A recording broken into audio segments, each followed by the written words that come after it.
Pete Kaiser, 2025. Getting ready for the 300. Woke up this morning, it's been really crappy weather. Woke up this morning 9 above. Before we get to that, talk about your training that year. This has been a rough year. We've had quite a few rough years, but this one in particular has been really bad up until just recently, the last 10 days or so. We got some snow, but November, December, January were all mostly snowless. We'd get a little bit of snow and then it'd melt, and then we'd go long stretches with absolutely no snow. So tough year for training, but we've managed to, pick along at it and get the dogs in, well enough shape to run the race. And so I'm happy with that. And, we've stayed as focused as we could throughout all this bum training, and it was hard to stay motivated at times, but we did it, and I'm glad we're here. Yeah, and this isn't the first time. I mean, in years before, you've had to go somewhere else. Yeah. But as I was driving here, I was thinking about how, especially when you're a young man, mushing was like the full focus. But then, you've grown into what the challenges of other people are, family, Mm-hmm. new house, all these different things. And it's a lot harder to be away, isn't it? Yeah. I mean, we've been juggling a lot of stuff for a long time. I've been a parent for 12 years now, and, Ari, and, but yeah, some of those earlier years we were able to leave and do a little bit of training elsewhere. That always had its own set of challenges and logistics, living out of a trailer and doing things on your own, and, not having a whole lot of support. And so there were challenges there too. This is the worst winter we've had probably since like 2014 and 15 and 14 and 15. I went to Nenana and trained for a while. So this is the worst one that we've stayed here and stuck it out for. But yeah, things change, and I'm not as gung ho to go fly 400 miles and drive another 400 miles to find snow. I have responsibilities here in Bethel that I have to take care of, and so we've figured out a way over the years, to make it work out here the best we can, even though sometimes it's not that enjoyable. Well, considering that, you kind of have some news, in terms of Iditarod, you had to make a tough decision.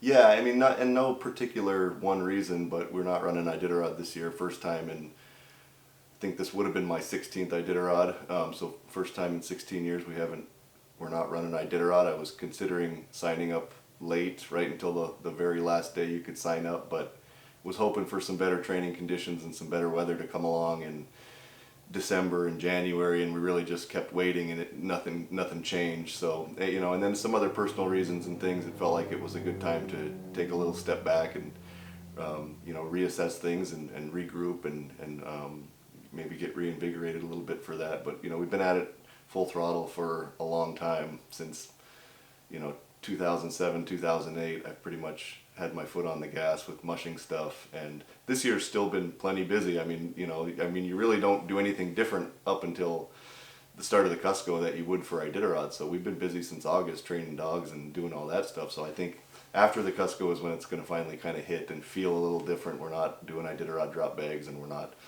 going to Anchorage here in a month or so. Well, you also have the challenge of K300 has been pushed back. 2 weeks ago, there was whitecaps on the lakes. Yeah. It's just been really an insanity in sort of training. Talk about the team this year. Who's with us, and that who's with us from last year, or new team? Not a lot of new dogs. I mean, I have a fair amount of new dogs in training, but I think the race team is going to come down to mostly veteran dogs, one or two new ones. So it's a very experienced team that's done this before multiple times, done Iditarod, and that's a good thing, because you wouldn't want to combine the lack of training we've had with a young, inexperienced team. So that's kind of the one thing that's kept me hopeful through all of this, is I do have an experienced group of dogs that know what they're doing, and that experience is very valuable when it comes to these type of races. And they've done really well. We don't have the miles we usually do, but what I see in the team when I run them is they look good. So. Who's the leaders? Delmer is leading again. He's one of the older guys. He's been around for a long time. He's 7 now. Done a lot of Cuscos and Iditarods.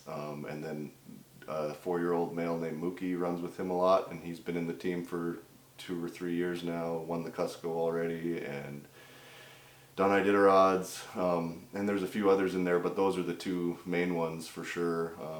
But yeah, I've got some pretty good leader depth, and so They look great in the classics. So, consider talking about trail. There's some changes to the 300 because of this whole thing. Can you talk about the change? We're not doing Whitefish Lake, but I didn't really quite understand the change up near Aniak.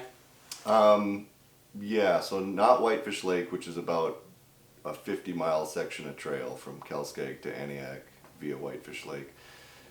We're going to route up the Kuskokwim and then into some series of sloughs that add some mileage to get it close to what the Whitefish Lake loop would be. So mileage wise, it's going to be within a few miles of the normal route. We'll just be on the river more and not bouncing over the tundra. So I don't think it changes a whole lot. I mean, Whitefish normally is pretty rough and barren, so that aspect will be out, but mileage wise it's going to be very similar. Well, this snow is fairly new with wet underneath it, but then it's 9 above this morning, so yesterday was pretty soft, but what does 9 above do to that trail? I mean, it seemed like it would make it super fast.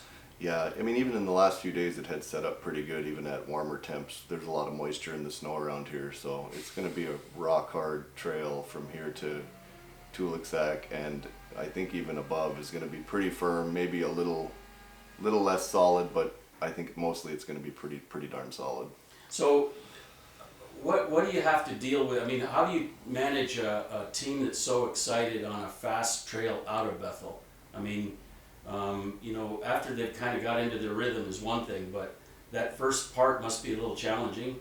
Yeah, I mean, it's controlling the speed, and this is a hard trail to control the speed on, so when you have slick surface for the sled to slide over and the dogs have good grip, which we have both of those things, it's very hard. But we started some of this in the last couple weeks with the training we've done leading up to the race to try to kind of temper them down a little bit and not have to hold them back so hard. We're hoping to build throughout the race and see their full power later in the race, but there definitely will be some excitement at the start, and it'll be hard to slow them down. So for those of us that are listening and hear the noise in the background, Bethel has their water delivered, and the water truck showed up. Well, we're going to go because the race is also earlier, and talk about that. Yeah, Sunday's weather looking not so great, and a little bit of concern about getting all the teams back safely before the weather went up to 40 degrees, potentially more overflow and stuff like that. So they made the call to start earlier, and I think it was a good call. It's going to change a little bit of the dynamic of the race. Being in the daylight at the start is weird, but I think it's a good call, and hopefully everybody gets back to Bethel before the trail goes to crap. Well, I know as a photographer, I'm loving it because we got light, right? Yeah. And that's one of the fun things about the start of the Iditarod is that it's during the day, fans love it. So yeah, there's a lot to be said for spectators. But talk about the field. It looked like an amazing group of teams that have shown up. Yeah, it's a typical field. It seems like we always get 20 to 25 sign-ups, and then you lose a few at the end, and we end up somewhere between 18 and 20, and that's kind of where we're at. But a lot of tough teams that are out here. It will be a tough race to win for sure. It's the group that you hang with on the Iditarod. Nick Petit's here, King's here, Failer's here. Yeah. I mean, the whole gambit of folks are here. So yeah, there's 7 or 8 teams that could win for sure. I think so.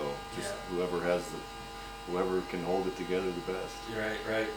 Okay, well, you've got a lot of folks to talk about that have been, with you for a long time. Mm-hmm. Talk about just your group of supporters. Yeah, I have an awesome group of loyal sponsors and supporters that have been with us for years.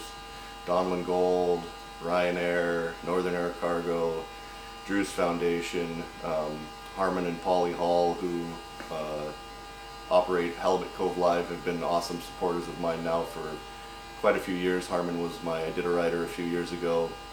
And so, I'm just really grateful to have all this support, and along with that, everybody in the community that supported me, my parents, my wife and kids, tons of other people around the community that have been so supportive over the years, and we've been able to keep doing this at a high level, and I've really enjoyed the support. So thank you to everybody again for keeping with us. You know, it's funny, you talk about support. Every Iditarater we've ever had still follows and still comments on the social media. Mm-hmm. They're all cheering you on from, you know, how Yeah. many years of Yep. Iditaraters. So it's Yep. really fun as the media guy to see your support, because Yep. oftentimes you don't see it because Right. you're on the trail. Yeah. And there's a huge group of folks that it's really exciting to see them come along with you. Yep. So, Yep. well, good luck on the trail. It looks like it's going to be fun. Thank you. All right, see ya.